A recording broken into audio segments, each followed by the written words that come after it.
बड़ी खबर इस वक्त जो आ रही है अपने दर्शकों को हम बता ही रहे हैं, लेकिन जैसलमेर से आपकी आंखों के सामने सब कुछ हुआ है। हम चाहते हैं कि शरद आप बताएं हमारे दर्शकों को कैसे भारत ने पाकिस्तान का हर ड्रोन हमला बीती रात नाकाम किया, और जो हमारा सुदर्शन चक्र जिसे हम कह रहे हैं S-400, हमने रूस से इसे लिया था, पूरे विश्व की नाराजगी मोल ली थी, लेकिन हमें पता था हमारा पड़ोसी पाकिस्तान है, आतंकिस्तान है, और वो S-400 हो, L-70 हो, हमारे तमाम डिफेंस सिस्टम्स ने उसको नेस्तनाबूद किया। आपकी आंखों के सामने सब कुछ हुआ था जैसलमेर में, बताइए। बिल्कुल अंजना, हम दिखाना चाहते हैं गिल्ले दुश्मन ध्यान से कितने बाजू कितने सिर। ये देखिए जैसलमेर का हनुमानगढ़ चौराहा है, जहां पर किस तरह से लोग यहां पर आए हुए हैं बातचीत करने के लिए, और लोग यहां पर निकले हुए हैं। बातचीत करते हैं कुछ लोग यहां जो आए हुए हैं। क्या कल रात को आप लोगों ने नजारा देखा, किस तरह का माहौल था और कितना लोग जोश से भरे हुए? मतलब माहौल लोगों को लगता था डरता, लेकिन जैसलमेर के युवा आप देख रहे हो पूरे चौराहे के अंदर में लोगों में जोश था। युवा ये चाहते थे कि अगर मौका मिला तो पाकिस्तान में अंदर जाके उनको मार के आएंगे। और जिस तरीके से प्रशासन और जिस तरीके राजस्थान का मुखिया लगा हुआ था, रात की हर 5 से 10 मिनट की वो अपडेट ले रहे थे। मैं ऐसे सरेल और धनी को, मुख्यमंत्री भजन लाल जी को धन्यवाद। ये जो हमने आसमान में देखा एक एक करके मार के गिराते हुए, ये शौर्य का दिन था कल हमारा। कल शौर्य का दिन था। 1965 और 1971 की याद 2025 में वापस दिला दी। भारत का जो एयर डिफेंस जो सिस्टम है वो कितना मजबूत है, वो जैसलमेर को कल देखने को मिल चुका है। जैसलमेर के लोग जैसे दहशत में आए, जैसे ही ब्लैकआउट शुरू हुआ तो लोगों को ऐसा लगा कि न जाने ये बम के धमाके, ये गोलियों की गड़गड़ाहट, ये न जाने कहाँ से आ रही है। फिर लोग थोड़ा दहशत में थे, उन्हें ये नहीं मालूम था कि भारत का जो जैसलमेर का जो एयर डिफेंस सिस्टम है, एयरफोर्स हो, एयरफोर्स के ऊपर भी उन्होंने ड्रोन से हमला करना था। उनकी जो ताकत का, उनकी जो हरकत थी वो नाकाब हो गई।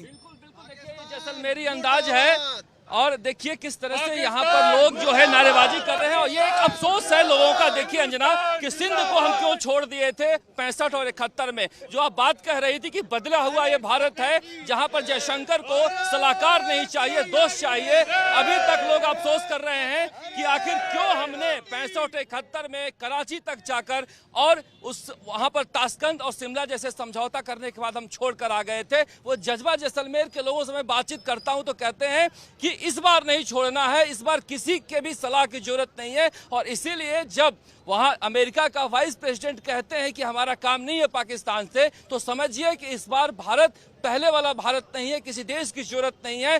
बाड़मेर और जैसलमेर के कलेक्टर, आपको बता दूं कि 65 और 71 में पाकिस्तान के भी कलेक्टर रहे हैं, जहां पर 1 महीने तक भारत ने प्रशासन चलाया है वहां पर उस इलाके में। आज भी लोग याद करते हैं उस इलाके में भारत के प्रशासन को।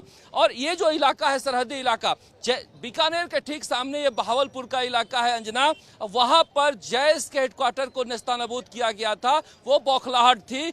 जैसलमेर के सामने रहमयार खान है। 2013-14 में लगातार हाफिज सईद और जैश ए मोहम्मद ने कोशिश की यहाँ पर अपने पांव जमाने के, लेकिन सिंध के इलाके पाकिस्तान की तरफ के जो हैं वो भारत को चाहते हैं लोग, और वो लोग हैं जिसकी वजह से वहाँ सक्रिय नहीं हो पाए थे। इसीलिए लोंगवाला के बॉर्डर पे बार बार वो अटैक करते हैं। लेकिन कल जिस तरह से हमारी जो सेना है एक एक करके गिरा रही थी, ये गर्व की अनुभूति वाला दिन था। ये गर्व की अनुभूति वाला दिन है और हर पब्लिक सेना के साथ है।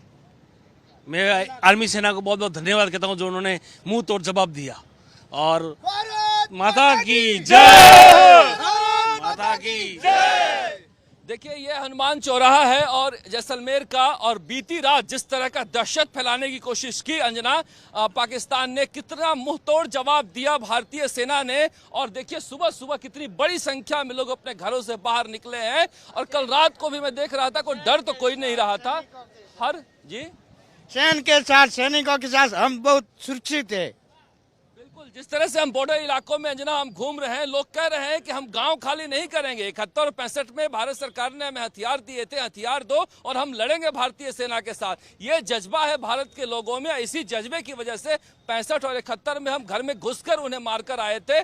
और समझौते के तहत छोड़ी गई जमीन को लेकर आज भी ये जो पाकिस्तान की जमीन छोड़ी गई थी, आज भी जैसलमेर बाड़मेर के लोगों को अफसोस होता है कि हमने वो समझौता क्यों किया है। मुझे लग रहा है कि पाकिस्तान जो डरा हुआ है, बाकी जगह से मदद मांग रहा है कि कोई बीच में समझौता करा दे। वो समझौता मुझे लगता नहीं है कि अब भारत को मानने वाला है। भारत को सलाहकार नहीं, अब दोस्त चाहिए। जी भारत ने मुंह तोड़ जवाब दिया है और हम बहुत खुश हैं। रात को इतनी बड़ी घटना होते हुए भी जनहानि नहीं हुई है। वायुसेना ने दिवाली मना दी, बिल्कुल मना दी, हमारे लिए बहुत बड़ी दिवाली है। बड़ी खबर आ रही है। शरद अपने दर्शकों को जरा बता दें, जैसलमेर में लोगों की खुशी दिख रही है, भरोसा इसे कहते हैं। वहाँ एक पाकिस्तानी आर्मी है जिसका जनरल भागा फिर रहा है, कहीं यहाँ छिपता है कभी वहाँ छिपता है। इधर भारत ने पाकिस्तान का हर ड्रोन हमला जो नाकाम किया है, भारतीय सेना को आज हर भारतीय सिर झुकाकर नमन कर रहा है। वो डटे हुए हैं ताकि हम महफूज रहें, वो लड़ रहे हैं ताकि हम सब अपने अपने घरों में आराम से सो पाएं। वो डटे हुए हैं अपने परिवारों से दूर, सिर्फ इसलिए कि पाकिस्तान जैसे मुल्क को सबक सिखाना जरूरी है। पाकिस्तान एक आतंकी मुल्क है, वो आतंक के जरिए जगह जगह पर तमाम कोशिशें करता है। और ये हम आपको बता दें, इस वक्त 50 से ज्यादा ड्रोन हवा में अगर हमने नष्ट किए हैं, तो उसकी भी खबर हम आपको बता रहे हैं।